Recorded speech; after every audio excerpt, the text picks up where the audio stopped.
3월 8일 함께 나눌 하나님 말씀은 마태복음 21장 23절로부터 32절 말씀입니다. 주님의 권위를 인정함이 진정한 순종의 길입니다. 오늘 본문은 예수님께서 말씀하신 그 예언이 그대로 실현되는 장면이 나타나죠. 예수님께서 예루살렘을 가시겠다 말씀하실 때 예루살렘에 가면 기다리고 있는 이들이 있다, 그렇게 알려주셨죠. 그들의 이름이 대제사장과 서기관들이라 그렇게 말씀하셨는데, 오늘 본문에서 바로 예수님을 기다리던 그들이 예수님께 대하여 시비를 거는 내용이 등장을 합니다. 그래서 예수님과 그들 사이에 설전이 오고 가게 되죠. 이 설전의 주제는 권위 문제였습니다. 본문을 살펴보겠습니다. 본문을 전체로 세 개로 나누어 살펴보려고 합니다. 첫 번째 문단은 23절입니다. 예수께서 성전에 들어가 가르치실새 대제사장들과 백성의 장로들이 나와 이르되 내가 무슨 권위로 이런 일을 하느냐, 또 누가 이 권위를 주었느냐. 한 절입니다만 이 한 절이 오늘 본문의 전체 배경을 소개하고 있습니다. 예수님께서 성전에 들어가서 가르치셨다, 그때의 사건을 이야기하는 것이죠. 예수님께서 성전에서 가르치시는 것은 예수님께서 자신의 집에 들어오신 것이고, 또 주님께서 주의 말씀을 그의 백성들에게 선포하시는 일이므로 성전의 원래 기능이 회복된 일이라 그렇게 말씀드릴 수 있습니다. 그럼에도 불구하고 예수님께서 자신의 집에 오셨으나 대제사장들과 백성의 장로들이 나와서 누가 이런 권위를 주었느냐, 그리고 무슨 권위로 이런 일을 하느냐라고 캐묻는 모습을 보게 됩니다. 결국 이들이 말하고자 하는 것은 성전에서 가르칠 수 있는 권위는 자신들이 내어주는 것인데, 자신들에게서 허락을 받지 않은 예수가 어떻게 성전에서 가르칠 수 있느냐라고 하는 것에 대한 문제 제기였고, 이것은 성전에서의 최고의 권위가 자신들에게 있음을 자랑하는 것과 같은 것이었습니다. 이 시비 속에 오늘 본문 사건이 출발하게 되는 것이죠. 시비의 출발, 23절 말씀이었습니다. 둘째 문단은 24절로부터 27절 말씀입니다. 예수께서 대답하시되 나는 한 말을 너희에게 물으리니 너희가 대답하면 나도 무슨 권위로 이런 일을 하는지 이르리라. 요한의 세례가 어디로부터 왔느냐, 하늘로부터냐 사람으로부터냐.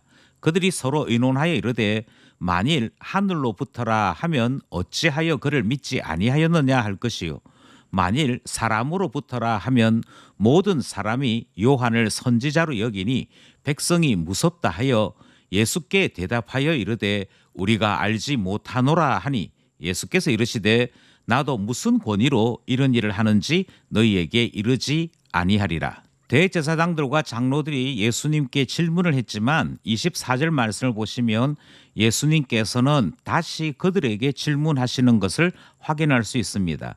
예수님의 질문 내용은 세례 요한의 권위가 하늘로부터 임한 것인지 사람들이 준 것인지에 대한 질문이었습니다. 그리고 이 질문에는 어떤 대답을 할지라도 그들 자신이 권위자가 아닌 것을 나타내는 일, 그것이 결론이 되는 것이지요. 하늘로부터 권위를 받아 세례 요한이 세례를 베풀었다 하면 이 모든 사실을 인정하는 것이 되는 것이며, 세례 요한의 말을 따르지 않은 그들의 잘못이 드러나게 되는 것을 본문이 소개하고 있습니다. 반면에 사람으로부터라고 이야기할 경우 그들은 백성들로부터 하나님의 권위에 대해 거짓말하는 것으로 여겨져 그들이 가지고 있는 모든 권세, 권위가 하루아침에 무너질 수 있는 위험을 느끼게 되는 것이지요.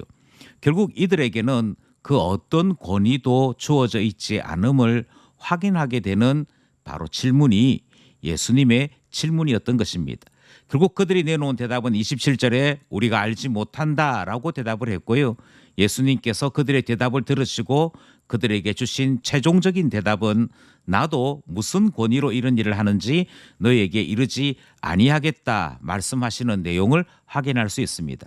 예수님께서 말씀하지 아니하셨으나 주님의 권위는 하나님의 권위이며 하늘에 속한 권위인 것을 대답하신 것과 같은 것이지요. 하늘로부터 임하는 주님의 권위, 그것을 드러내신 예수님의 말씀이 있는 둘째 문단 말씀이었습니다. 셋째 문단은 28절로부터 32절입니다. 그러나 너희 생각에는 어떠하냐? 어떤 사람에게 두 아들이 있는데 맏아들에게 가서 이르되 예 오늘 포도원에 가서 일하라 하니 대답하여 이르되 아버지 가겠나이다 하더니 가지 아니하고 둘째 아들에게 가서 또 그와 같이 말하니 대답하여 이르되 실소이다 하였다가 그 후에 뉘우치고 갔으니 이 둘 중에 누가 아버지의 뜻대로 하였느냐? 이르되 둘째 아들이니이다. 예수께서 그들에게 이르시되 내가 진실로 너희에게 이르노니 세리들과 창녀들이 너희보다 먼저 하나님의 나라에 들어가리라. 요한이 의의 도로 너희에게 왔거늘 너희는 그를 믿지 아니하였으되 세리와 창녀는 믿었으며 너희는 이것을 보고도 끝내 뉘우쳐 믿지 아니하였도다. 셋째 문단에서 예수님은 그들의 질문에는 대답하지 아니하셨으나 그들이 무엇을 잘못하고 있는지에 대한 교훈은 전달하시는 것을 확인하게 됩니다. 28절 말씀에 보면 그러나 너희 생각에는 어떠하냐라고 먼저 물으시고 그 물음에 대한 질문 내용을 전달하시지요. 말씀 속에는 두 아들에 대한 비유의 말씀이 포함되어 있습니다. 두 아들이 있었는데 하나들은 가겠다 하고는 아니 갔고 둘째 아들은 아니 가겠다 하고서는 도리어 가게 되었다라고 주님이 예를 드시는 것이죠. 그리고는 그들에게 묻기를 누가 아버지의 뜻대로 하였느냐라고 묻고 그들은 대답하기를 둘째 아들이 바로 아버지의 뜻대로 행한 아들이라 대답하는 모습을 보게 됩니다. 아마도 그들은 이 간단한 비유의 질문 속에는 어려움이 없었을 것이라 생각했던 것 같습니다. 하지만 이 대답을 들으신 주님께서 이 이야기가 무엇을 의미하는지를 31절 중반절에서부터 설명하십니다. 하나님의 율법을 따라 그 말씀대로 제사장을 세웠고 장로들을 세웠지만 결국 하나님 말씀대로 살지 아니하는 자들의 비참함을 소개하는 내용이 등장하고 있습니다. 반면에 하나님의 율법의 말씀 앞에 불순종하고 어긋나 죄인으로 살았던 세리들과 창녀들을 언급하시면서 그들이 이 세상에서 하나님의 율법에서 벗어난 삶을 산 것 같으나 그럼에도 불구하고 끝내 뉘우쳐 하나님의 나라로 돌아온 것을 주님은 말씀하시면서 누가 아버지의 뜻대로 행하였는지를 확인하여 주시는 것이지요. 하겠다 말만 하였을 뿐 주님께로부터 권위만 받았을 뿐 하나님의 말씀 앞에 순종하지 아니한 대제사장들과 장로들을 주님은 책망하신 것이고요. 그들이 비록 잘못되어져 손가락질 받는 세리들과 창녀들이나 주님 앞에 돌아와 회개의 삶을 살게 되는 이 사람들에 대해 칭찬하시고 또 이들이 참으로 하나님의 뜻을 행하였음을 드러내신 주님의 비유의 말씀이 등장하는 것을 우리는 읽고 묵상하게 되는 것입니다. 이 묵상은 우리에게 다음과 같은 질문을 남기게 되겠죠. 그러면 우리는 첫째 아들인가 둘째 아들인가? 다시 한번 생각하면서 참된 권위는 하나님께서 주시는 것이며 말씀을 지키는 자, 말씀대로 사는 자가 참된 권위자임을 우리에게 말씀하여 주시는 오늘 본문 말씀이었습니다. 본문 말씀을 쫓아 세 가지 기도 제목 함께 나누고자 합니다. 작은 권위에 취해서 주님을 알아보지 못하는 이들이 있었습니다. 우리가 그와 같은 삶을 반복해서는 아니 될 것입니다. 작은 권위에 취하기 전에 우리가 죄인임을 기억해야 할 것이며 우리가 죄인임에도 우리를 살려주신 주님의 은혜를 항상 기억하고 살아야겠기에 우리를 죄인에서 살려주신 주의 은혜를 알게 하소서 기도하게 되는 것이죠. 두 번째 기도 제목은 모든 권위는 하나님께로부터 주어지는 것임을 다시금 깨닫게 됩니다. 주의 말씀을 따라 살아갈 수 있도록 기도해야겠습니다.